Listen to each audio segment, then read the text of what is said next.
नमस्कार, मी नंदेश खेडेकर. माझे कोकणच्या प्राईम टाइम बुलेटिनमध्ये आपल्या सर्वांचं स्वागत. पाहणार आहोत आजच्या ठळक घडामोडी. आदित्य ठाकरेंची खेडमध्ये खळा बैठक संपन्न. 31 डिसेंबरच्या आत हे खोके सरकार जाईल. आदित्य ठाकरेंनी केला सरकारवरती हल्लाबोल. सिंधुदुर्ग जिल्ह्यातील अनेक भागात पावसाच्या सरी. अवकाळी पावसामुळे शेतकरी मात्र चिंतेत. आंतरराष्ट्रीय कबड्डीपटू स्नेहल शिंदेचा आदित्य ठाकरेंच्या हस्ते विशेष सत्कार. संपूर्ण गावातून काढण्यात आली सुवर्णकन्येची मिरवणूक. आणि पत्रकाराला धमकी देणं डॉक्टरला पडले महागात. त्या डॉक्टरविरुद्ध पोलिसात गुन्हा दाखल. पाहूया सविस्तर वृत्त. शिवसेना युवा नेते आदित्य ठाकरे यांचं आज खेडमध्ये माजी आमदार संजय कदम यांच्या निवासस्थानी जोरदार स्वागत झाले. आदित्य ठाकरे खळा बैठकीसाठी कोकण दौऱ्यावरती आहेत. काल सिंधुदुर्ग जिल्हा दौरा झाल्यानंतर आज रत्नागिरी जिल्ह्यातल्या खेडमधील चिंचघर गावात माजी आमदार संजय कदम यांच्या निवासस्थानी त्यांनी संवाद साधलाय. यावेळी पदाधिकारी देखील उपस्थित होते. माजी आमदार संजयजींची परवानगी घेतली की मी आता बोलून घेतो. त्यानंतर सगळे येईलच मी. एक कौटुंबिक घरगुती आपली बैठक होती. खळा बैठक कालपासून आम्ही घेत आहोत की आपण ज्यांनी नोंदणी केलेली आहे त्यांनी अजून थोडं भार घेऊन जास्ती जोर लावून जास्तीत जास्त मतदार आपण नोंदवून कसे घेऊ शकतो त्याच्यावर लक्ष केंद्रित केलं पाहिजे. सणाचे दिवस आपले आता निघून गेलेले आहेत. गणपती झाला, आपला दसरा झाला, दिवाळी झाली. आता जो सण येणार आहे पुढच्या वर्षी तो म्हणजे आता निवडणुकीचा सण येणार. आणि सगळीकडे जसं इथे मला वातावरण भगवं दिसतंय तसंच पुन्हा एकदा महाराष्ट्र देशात भगवं वातावरण ते निर्माण होत चाललेलं आहे. सगळीकडे तुम्ही सगळे सर्वे बघा, सगळीकडे असं दिसतंय की लोकसभेची निवडणूक असू दे किंवा विधानसभेची निवडणूक असू दे, विजय हा शिवसेना उद्धव बाळासाहेब ठाकरे पक्षाचाच आणि महाविकास आघाडीचा होणार म्हणजे होणारच. शिवसेनेचे युवा नेते आदित्य ठाकरे यांचे खेडमधील चिंचघर वेताळवाडी या ठिकाणी दुपारी 2 वाजण्याच्या सुमारास आगमन झाले आणि आधीपासूनच 1,500 ते 2,000 पदाधिकारी त्यांच्या स्वागतासाठी माजी आमदार संजयराव कदम यांच्या घरात जमले होते. ढोल ताशांचा गजर सुरू होता. महिला औक्षण करण्यासाठी देखील तयार होत्या. आदित्य ठाकरेंचे आगमन होताच कार्यकर्त्यांनी जोरदार उत्साहात घोषणाबाजी सुरू केली. स्टेजवर आगमन होताच त्यांनी थेट कार्यकर्ते आणि पदाधिकाऱ्यांशी संवाद साधायला सुरुवात केली. त्यांनी संवाद साधला. यावेळी पदाधिकाऱ्यांशी संवाद साधताना त्यांनी आघाडी सरकारवर जोरदार टीका केली.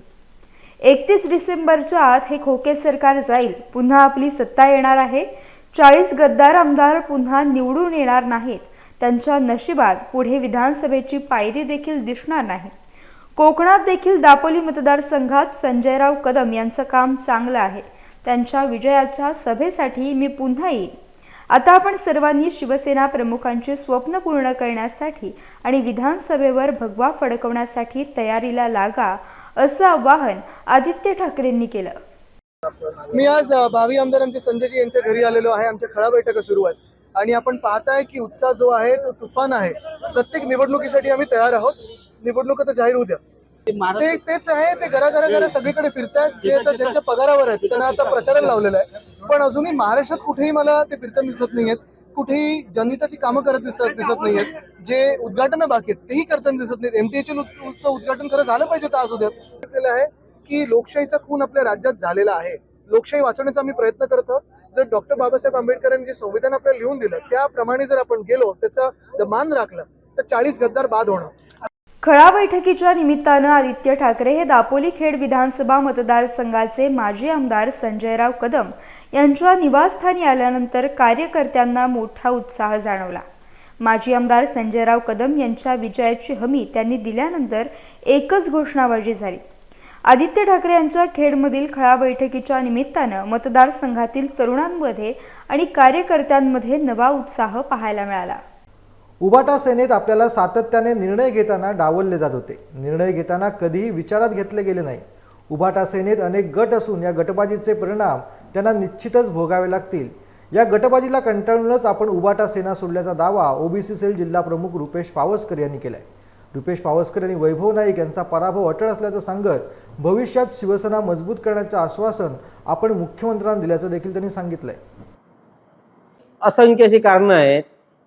काही गोष्टी बोलण्यासारखं म्हणजे विश्वासात न घेणे, परस्पर मीटिंग घेणे, डावलणे. आज आम्ही गेली 3 वर्षे पक्षासाठी प्रामाणिकपणे काम करतोय. त्यांचा एकही रुपया घेतला नाही. कुठचा निधी पण कधी आम्हाला विचारला नाही की तुम्हाला किती रुपयाचा निधी पाहिजे, कुठच्या गावात किती रुपये टाकायचे आहेत, तोही कधी विचार नाही. तरी पण आम्ही वालावलच्या ग्रामपंचायतीत अशी परिस्थिती होती की तिथे उभाटाला उमेदवार भेटत नव्हते. त्या ठिकाणी आम्ही 9च्या 9 8 उमेदवार तयार केले, 9 की 8 उमेदवार तयार केले आणि जवळजवळ शिवसेनेला 500 मतं तिथं मिळाली. एक चांगल्या प्रकारे शिवसेना तिथं उभारी आली. त्यानंतरच्या काळात रेस्ट हाऊसवर मीटिंग घेतली गेली. त्यामध्ये मी नेरूर गावचा असून मी जे एक जिल्हा प्रमुख आहे असताना सुद्धा मला त्या मीटिंगला डावललं व परस्पर निर्णय घेतले गेले. ह्या निर्णयानंतर मी विचार केला की जर मला त्या निर्णय प्रक्रियेत घेत नसतील तर भविष्यात त्यांना पक्षाची माझी त्यांना पक्षाला गरज नाही. त्यामुळे हा निर्णय मी घेतलेला आहे. नक्कीच जिल्ह्यात बाळासाहेबांची शिवसेना वाढवण्याचा प्रयत्न असणार आहे आणि 1 नंबर शिवसेनेचा या जिल्ह्यात हे सगळी यंत्रणा राबवून त्या दिशेने आम्ही वाटचाल करणार आहोत. धमाके आजपासून सुरू झालेले आहेत. भविष्यात दोन्ही तालुक्यात धमाके होतील, त्याशिवाय जिल्ह्यात पण धमाके फुटतील, यात तीळ मात्र शंका नाही. महिलांवरती होणारे अत्याचार रोखण्यासाठी राज्याच्या महिला व बालविकास मंत्री म्हणून विविध प्रयत्न सुरू असल्याची माहिती आदिती तटकरे यांनी दिली आहे. त्या माणगाव येथे आयोजित पत्रकार परिषदेमध्ये बोलत होत्या. पाहुयात नेमकं काय म्हणाल्यात आदिती तटकरे. नाही, खरं तर मी जो अहवाल ज्याचा आपण उल्लेख केला तो मी बघितलेला नसला तरी ही बाब निश्चितपणाने आहे की किती टक्के जरी अत्याचार होत असेल तरी ते निंदनीय किंवा निषेधार्थच आहे. आणि म्हणूनच शासनाने असेल, गृहविभाग असेल किंवा आम्ही सर्व लोकप्रतिनिधी म्हणून यामध्ये अधिकाधिक हे अत्याचार कमी करण्यामध्ये किंवा एखाद्या ठिकाणी अत्याचार झाला तर जे आरोपी आहेत त्यांना कडक शासन होण्याच्या दृष्टिकोनातून त्या संदर्भातला पाठपुरावा करणं हे निश्चितपणाने गरजेचं आहे. मी नुकतंच मुंबईमध्ये 2-3 असे महत्त्वपूर्ण प्रोजेक्टचे काही स्वयंसेवी संस्थेने हातात घेतलेत, पण ज्याला शासनाचं सहकार्य आहे. आत्ताच आम्ही बेस्टच्या सहकार्यातून म्हणजे जी मुंबईतली एक लाईफलाईन आपण म्हणतो, जसं रेल्वे आहे तसंच बेस्टची मोठ्या पद्धतीनं वाहतूक किंवा त्याच्यातून प्रवास करणाऱ्यांची संख्याही मोठ्या प्रमाणात आहे. त्याच्यामध्ये होणारे जे अत्याचार आहेत किंवा त्याच्यामध्ये होणारे जे सेक्शुअल अब्युजेस आहेत हे रोखण्याच्या दृष्टिकोनातून एक फाउंडेशन आहे अर्पण, त्यांच्या सहकार्यातून आम्ही एक मोहीम त्या ठिकाणी चालू केलेली आहे. तरीही आमच्याकडे जेवढे घटक या संदर्भात काम करण्यासाठी येतील त्यांना निश्चितपणाने शासनाचं सहकार्य मिळेल अशी सुद्धा या निमित्ताने आमचा प्रयत्न राहील. ही एक विकृती असते आणि निश्चितपणाने या घटना निंदनीय आणि निषेधार्थच असतात, पण त्या कमी करण्याच्या दृष्टिकोनातून शासन पुढच्या कालावधीमध्ये कडक पावलं उचलतील. सिंधुदुर्ग जिल्ह्यात काही भागांमध्ये आज दुपारी 3:30 ते 4:45 नंतर पावसाने अचानक हजेरी लावली आणि एकच गोंधळ उडाला. आज दुपारपासून जिल्ह्यात ढगाळ वातावरण पाहायला मिळालं. संध्याकाळी 3:30 ते 4:45च्या दरम्यान आकाशात काळेकुट्ट ढग जमा होऊन काही भाग पावसाने तुरळक प्रमाणात हजेरी लावली होती. यावेळी वातावरणात प्रचंड उष्णता जाणवत होती. जिल्ह्यातील बहुतांश तालुक्यातील काही भागात कुडाळ, सावंतवाडी तालुक्यात पाऊस देखील पडत आहे, तर जिल्ह्यातील बहुतांश भागामध्ये पावसानं हजेरी लावलेली आहे. या अवकाळी पावसामुळे बागायती शेतींवरती प्रचंड परिणाम होण्याची शक्यता आहे. विजेच्या गडगडाटांसह पाऊस पडत असल्याने शेतकरी मात्र चिंतेत आहे. खेड चिंचघर गावची सुकन्या आंतरराष्ट्रीय व आशियाई कबड्डी स्पर्धा सुवर्णपदक विजेती, महाराष्ट्र शासनाच्या शिवछत्रपती पुरस्काराची मानकरी कबड्डीपटू स्नेहल शिंदे हिचा चिंचघर गावाच्या वतीने शिवसेना नेते युवासेना प्रमुख आदित्य ठाकरे यांच्या शुभ हस्ते भव्य सत्कार करण्यात आला. यावेळी संपूर्ण गावातून या सुवर्ण कन्येची मिरवणूक काढण्यात आली. यावेळी मोठ्या संख्येने चिंचघरमधील ग्रामस्थ उपस्थित होते. माझ्या मातीतल्या माझ्या लोकांनी केलेल्या सत्कारानं मी भारावून गेले असल्याची प्रतिक्रिया देखील माझे कोकणशी बोलताना स्नेहल शिंदे हिने दिली आहे. हो, नक्कीच. मी आल्यापासनं म्हणजे माझे बरेच ठिकाणी सत्कार झाले, पण आपल्या मातीतला सत्कार राहिला होता तो आज मला आपल्या सगळ्या मंडळींनी दिला आणि मी खरंच खूप भारावून गेले. एवढा मोठा माझा सन्मान केला आणि युवा सेनेचे अध्यक्ष आदित्यजी ठाकरे यांच्याकडून माझा जो सन्मान केला त्याबद्दल मी त्यांची खूप आभारी आहे. मी संजय कदम यांची खूप आभारी आहे की त्यांनी एवढा मोठा सत्कार समारंभ आयोजित केला होता. आपण बघितलं बघितलं की रत्नागिरी हा कबड्डीचा बालेकिल्ला म्हणून ओळखला जातो आणि ह्या मातीत अनेक दिग्गज खेळाडू घडलेले आहेत. तर आणखीन खेळाडू ह्या मातीतनं घडावेत, सगळ्यांची आम्हा सर्वांची प्रेरणा घेऊन आणखीन खेळाडू आपल्या रत्नागिरीतनं देशाला मिळावेत अशा मी शुभेच्छा देते.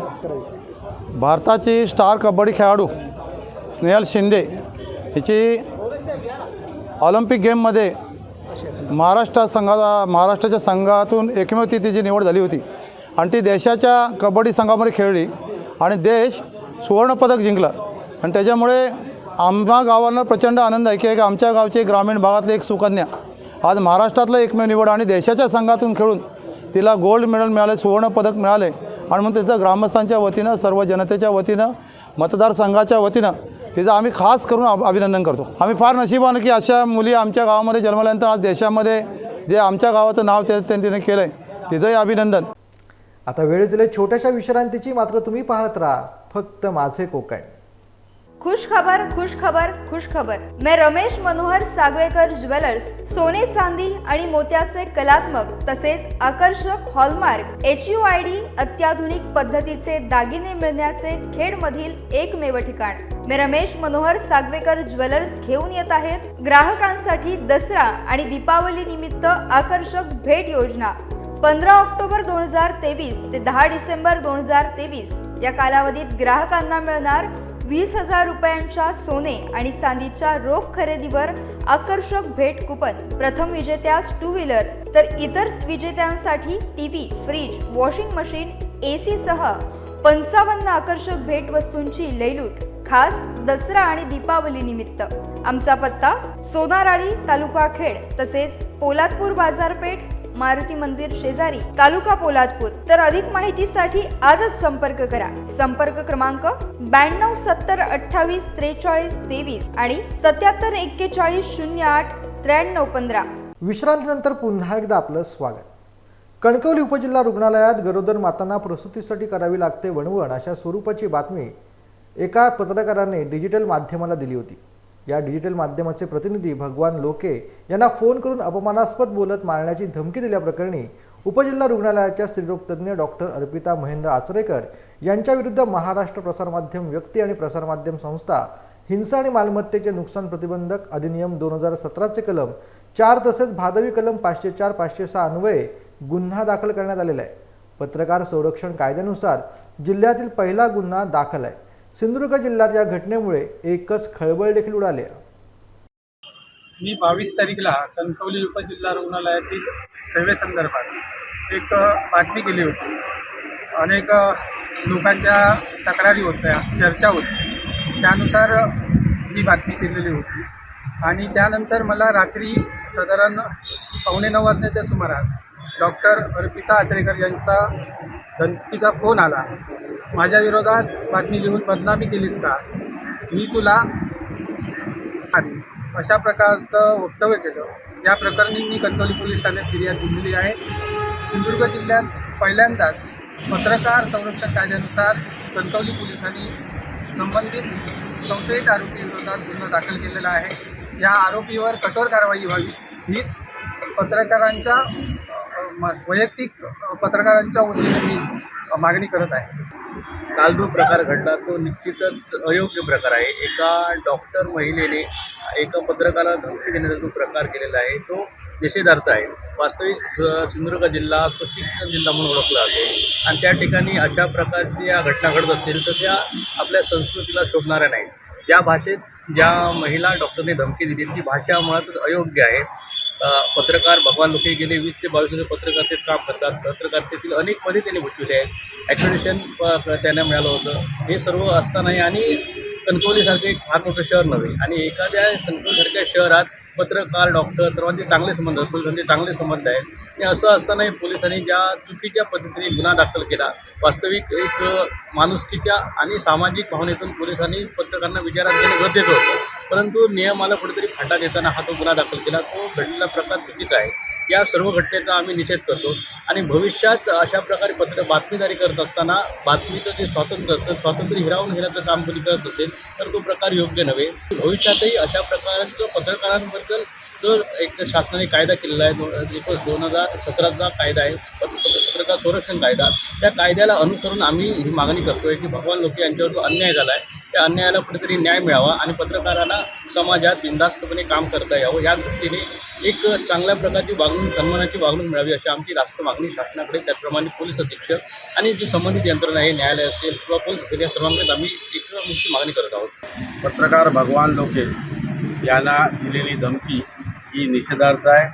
या घटनेचा सिंधुदुर्ग जिल्हा पत्रकार संघ आणि परिषदेच्या वतीनं आम्ही जाहीर निषेध करतो आणि आम्ही जी काही पत्रकारांनी मिळून जी त्यांच्या विरोधात तक्रार दिलेली आहे त्या तक्रारीची पोलिसांनी गंभीर दखल घ्यावी आणि ठोस कारवाई करावी अशी सर्व जिल्ह्यातल्या सर्व पत्रकारांची रास्त मागणी आहे आणि निश्चितपणे आम्हाला न्याय मिळेल अशी खात्री वाटते. मुळातच एक गोष्ट अशी आहे की भगवान लोके यांच्या संदर्भात जी घटना घडलेली आहे त्या संदर्भात कणकवली पोलिसांनी जो गुन्हा दाखल केलेला आहे तोच मुळात चुकीचा आहे. तो दखलपात्र आहे की अदखलपात्र आहे हा एका वेगळ्या चर्चेचा आणि वेगळा मुद्दा आहे. मुळातच ज्या बातमीमुळे किंवा कुठल्याही बातमीमुळे एखाद्या व्यक्तीची, एखाद्या संस्थेची जेव्हा बदनामी होते असं त्याला वाटतं तेव्हा त्यासाठी न्यायालयात त्या संदर्भाने दाद मागणं हा मार्ग राहतो. पोलिसांना पोलीस स्टेशनला कोणी उद्या बातमी संदर्भाने जर त्याचा अवमान होत असेल तर त्या संदर्भाने गुन्हा दाखल करून दिला कायद्यामध्ये तरतूद नाही अशी माझी माहिती आहे. आणि त्यामुळे कणकवली पोलिसांनी हा जो काही गुन्हा दाखल करून घेतलेला आहे ती पूर्णतः चुकीची पद्धत आहे आणि सिंधुदुर्ग जिल्ह्यातीलच नव्हे तर महाराष्ट्रातील ही कदाचित पहिली घटना असेल. रायगड जिल्ह्यातील श्रीवर्धन विधानसभा मतदारसंघातील सुशिक्षित तरुण आणि तरुणींना रोजगाराची संधी उपलब्ध करून देण्यासाठी English high school, Javali high school, Mangaon येथे आज भव्य नोकरी मेळाव्याचं आयोजन करण्यात आलेलं होतं. या मेळाव्याचं उद्घाटन महिला व बालविकास मंत्री आदिती तटकरे, आमदार अनिकेत तटकरे यांनी केलं. या मेळाव्यात महाराष्ट्रातील 50पेक्षा अधिक राष्ट्रीय आणि आंतरराष्ट्रीय नामांकित कंपन्यांचा सहभाग होता. आजच्या तरुणांपुढे बेरोजगारीची मोठी समस्या आवासून उभी केलेली आहे. बेरोजगार तरुणांना नोकरी मिळवून देण्याच्या उद्देशाने भरवलेल्या या मेळाव्यात हजारो तरुणांना नोकरी मिळाली असून याच पद्धतीने नोकरी मेळावे रोह्यासह इतरही तालुक्यात भरवले जातील. तसेच रोजगाराच्या मिळालेल्या संधीचे तरुणांनी सोने करावे असं आवाहन मंत्री आदिती तटकरे यांनी यावेळेला केलंय. मेळाव्यात दिव्यांग उमेदवारांना विशेष नोकरीची संधी मिळवून देण्यात आली. याच्यामध्ये उद्देश असा आहे की आपण गेली 15 ते 20 दिवस झालं रायगड जिल्ह्यामध्ये आपण जॉब फेअर घेण्यासाठी आपण सर्वे करत होतो. तो सर्वे केल्यानंतर असं जाणवलं की बऱ्याच मुलांना उच्च शिक्षण मिळते परंतु नोकऱ्या मिळत नाहीत. मग त्याच्यासाठी ताईंनी काय केलं की आम्हाला नोकरी मेळावा घेण्यासाठी सांगितलं. आपण नोकरी मेळावा घेऊन युवकांना, जास्तीत जास्त युवकांना स्थानिक लेवलवरतीच जॉब देण्याचा आमचा प्रयत्न आहे. त्याच्यामुळेच हा जॉब फेअर इथे आपण ठेवण्याचा उद्देश आहे आपला. समाजामध्ये जे धडधाकट आणि चांगले मुलं आहेत त्यांना तर प्रत्येक कंपनीमध्ये जॉब मिळतोच, पण माझे जे दिव्यांग बांधव आहेत या दिव्यांग बांधवांना त्यांची परिस्थिती पाहता त्यांना त्यांचं गाव सोडून जॉब मिळू नये, त्यांच्या गावातच त्यांना रोजगार निर्माण व्हावा म्हणूनच आपण दिव्यांग बांधवांना सुद्धा विशेष म्हणजे इथे सवलत दिलेली आहे.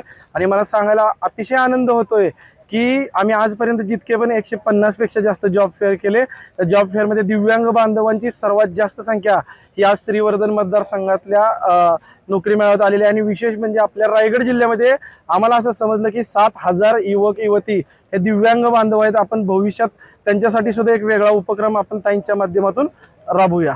श्रीवर्धन विधानसभा मतदारसंघ आणि त्याचबरोबर रायगड जिल्ह्यातील इतर तालुक्यांच्या तरुण तरुणींना आपण त्या निमित्ताने रोजगाराची एक सुवर्ण संधी ही उपलब्ध करून देत आहोत. माझी खात्री आहे की या रोजगार मेळाव्याच्या माध्यमातून अनेक युवक युवतींना रोजगाराची, नोकरीची संधी तर मिळेलच आणि त्याचबरोबर रायगड जिल्ह्यातील कंपनीज असतील किंवा मुंबई, नवी मुंबई, पनवेल, पुणे, गोवा इथे सुद्धा अनेक तरुण तरुणींना काम करण्याची एक इच्छा त्यांच्यामध्ये असते. पण या माध्यमातून सगळ्यात जवळपास 100हून अधिक कंपन्यांचे प्रतिनिधी हे या मेळाव्यामध्ये आलेले आहेत. त्यांचे HR आलेले आहेत, त्यांचे मोठे अधिकारी या निमित्ताने आलेले आहेत जे हे या युवक युवतींचे इंटरव्ह्यूज घेणार आहेत. त्यांच्या शैक्षणिक पात्रतेनुसार त्यांना सुवर्ण ही संधी उपलब्ध करून देणार आहेत. 5वी पासून ते पोस्ट ग्रॅज्युएट इतक्या आपण याच्यामध्ये कॅन्डिडेट्स आपण सहभागी करून घेतलेले आहेत. त्याचबरोबर अपंग आणि दिव्यांग कॅन्डिडेट्सना सुद्धा रोजगाराची या निमित्ताने संधी उपलब्ध होणार आहे. MHB कॉलनी पोलीस ठाण्याचे वरिष्ठ पोलीस निरीक्षक सुधीर कुडाळकर यांनी सांगितलं की 23 नोव्हेंबर रोजी पोलीस अधिकारी सूर्यकांत पवार आणि त्यांच्या पथकाला मुंबईत MH04 LQ 3716 क्रमांकाच्या टेम्पोमध्ये महाराष्ट्रात बंदी असलेला गुटखा मोठ्या प्रमाणात विकण्यासाठी येणार असल्याची माहिती मिळाली होती. गोराई डम्पिंग ग्राउंडजवळ पोलिसांनी सापळा रचून टेम्पो पकडला. तपासादरम्यान पोलिसांना टेम्पोमधून 3,47,000 रुपये किमतीचा विमलपान मसाल्याच्या 8 मोठ्या गोणी आणि 39,000 रुपये किमतीच्या V1 तंबाखूच्या 2 गोणी असा एकूण 3,74,000 रुपये किमतीचा गुटखा जप्त केलेला आहे. पोलिसांनी एक महिंद्रा बलेरो देखील जीप जप्त केले. या प्रकरणी MHB पोलिसांनी राघवेंद्र शिवदुलारे वय 29 वर्ष आणि सौरभ गुप्ता वय 19 वर्ष अशा 2 आरोपींना अटक केली. दोघेही भिवंडी परिसरातील रहिवासी असल्याचं देखील समजतंय. मुंबई पुणे एक्सप्रेसवेवरती आज दुपारी एका टँकरने अज्ञात इसमाला धडक देऊन भीषण अपघात होऊन यात अज्ञात इसम जागीच ठार झालाय. याबाबत मिळालेल्या माहितीनुसार मुंबई पुणे एक्सप्रेसवेवरील बोरघाटात अमृतांजन ब्रिजजवळ पुणे लेनवरून ऑक्सिजन टँकर पुण्याकडे जात असताना टँकर समोर अचानक एक इसम आल्याने टँकर खाली चिरडून त्याचा जागीच मृत्यू झालाय. या अपघाताची माहिती मिळताच Khopoli police, Borghat police, IRB patrolling, देवदूत यंत्रणा आणि अपघातग्रस्त टीमचे सदस्य तात्काळ घटनास्थळी दाखल होत मृत इसमाला टँकर खालून काढून टँकर चालकाला खोपोली पोलिसांच्या ताब्यात देण्यात आले. सदर इसमाची काही ओळख अद्यापही पटलेली नाहीये. आता वेळ झाली छोट्याशा विश्रांतीची, मात्र तुम्ही पाहत राहा फक्त माझे कोकण. HP बुटालाइन सर्व्हिसेस घेऊन आले सणांनिमित्त ग्राहकांसाठी खास ऑफर. ऑनलाईन रेट आपल्यासाठी थेट. Fridge, TV, AC, washing machine व फर्निचरवरती मिळवा भरघोस सूट व जादा वॉरंटी ऑफर फक्त मर्यादित कालावधीपर्यंत. तसेच ग्राहकांसाठी बजाज फायनान्स कमीत कमी डाऊन पेमेंटमध्ये आमच्याकडे उपलब्ध. आता सणांचा आनंद द्विगुणित करा आणि आजच भेट द्या आपल्या HP बुटालाइन सर्व्हिसेसच्या जवळच्या दालनात. आमचा पत्ता साहिल पॅराडाईज, अमूल आईस्क्रीमच्या बाजूला, गिमवणे, दापोली. फाटक कॅपिटल, राधाकृष्ण मंदिर समोर, फॅमिली मॉल दापोली आणि हॉटेल सवेरा शेजारी, कोष्टीआळी, खेड. विश्रांतीनंतर पुन्हा एकदा आपलं स्वागत. शेतकरी विविध प्रकारची शेती करून लाखो रुपयांचा नफा कमवत आहेत. शेतकरी पारंपरिक शेतीला बाजूला सारत आधुनिक पद्धतीने शेती करत आहेत. कमी खर्चात मोठा नफा मिळवत देखील आहेत. अशीच एक शेती म्हणजे काळी मिरीची शेती होय. या शेतीतून शेतकरी लाखो रुपयांचा नफा मिळवू शकतात. सध्या तळ कोकणात काळ्या मिरीचे उत्पन्न मोठ्या प्रमाणात घेतलं जात आहे. बागायतीमधील आंबा, नारळ यांच्या झाडांवरती मिरवेळ सोडून ही शेती केली जाते. सध्या बाजारात मिरी 450 ते 480 रुपये किलो दराने विक्री सुरू असून तळ कोकणात अनेक शेतकरी या काळी मिरी शेतीकडे सध्या वळलेले पाहायला मिळत आहेत. माझं नाव सचिन गोपाळ गावडे, माडेचवाडी, रायवाडी इथे एक शेतकरी म्हणून मी काम करतो. आम्ही भात शेती करतो, त्याचबरोबर भुईमुग करतो, नाचणे करतो. त्याचबरोबर ह्या आमची माडाची झाडं वगैरे आहेत. माडाच्या झाडांमध्ये पोपळी, माडाची झाडं, फणसाची झाडं, त्या फणसाच्या झाडांवरती, माडाच्या झाडांवरती आम्ही मिरी लागवडचा प्रोजेक्ट केलेला आहे. त्या प्रोजेक्टपासून आम्हाला 480 रुपये किलोनं मिरी जातं. त्याचबरोबर हा जो प्रोजेक्ट केला तो साईड बिझनेस म्हणून शेती करता म्हणून एक चांगला प्रोजेक्ट आहे. दुसरी गोष्ट, आजचा युग आमचा एक तर सिंधुदुर्ग जिल्ह्यातला हा जो मुंबई भाग, त्याचबरोबर गोवा भागामध्ये नोकरीला जातो ना, माझं असं म्हणणं आहे की आपण शिक्षण घेऊन हा जर शिक्षण घेता जर शेतकरी म्हणून एक काम करून ना, शेतकरी म्हणून काम केल्यानंतर जर हा पार्ट टाईम जर जॉब केला ना, तर याचं नोकरीपेक्षा पण बरंचसं उत्पन्न आहे याच्यामध्ये. फक्त मेहनत महत्त्वाची आहे. आणि याच्यापासून हा जो मिरी लागवडचा आमचा जो प्रोजेक्ट आहे त्याच्यामध्ये कुठल्याही प्रकारचा जनावरांचा पण कुठल्याही प्रकारचा त्रास नाही. कारण जनावर हा मिरीचं झाडे चावत नाही, कारण ते एकदम तिखट असतं, त्यामुळे ते चावत नाही. म्हणून माझी एक विनंती आहे शेतकऱ्यांच्या मुलांना, एक विनंती आहे की हा एक प्रोजेक्ट केला तर तुम्हाला चांगलं उत्पन्न मिळू शकतं. चिपळूणमधील ज्येष्ठ रंगकर्मी प्रसाद उर्फ भाऊ कारले यांना त्यांच्या गेल्या 40 वर्षातील हौशी रंगभूमीवरील कार्याबद्दल संजीवनी फाउंडेशन, महाराष्ट्र राज्य यांनी श्री शिवछत्रपती महाराष्ट्र गौरव पुरस्कार जाहीर केला आहे. 1982 पासून भाऊने अनेक एकांकिका स्पर्धांमध्ये लेखन, दिग्दर्शन, अभिनयाची सुमारे 285 पारितोषिके प्राप्त केली असून संघर्ष क्रीडा मंडळ, कनक, प्रशांत दामले फॅन फाउंडेशन या संस्थांमार्फत अभिनय, नृत्य, गायन स्पर्धांचं 20 वर्ष आयोजन केलं आहे.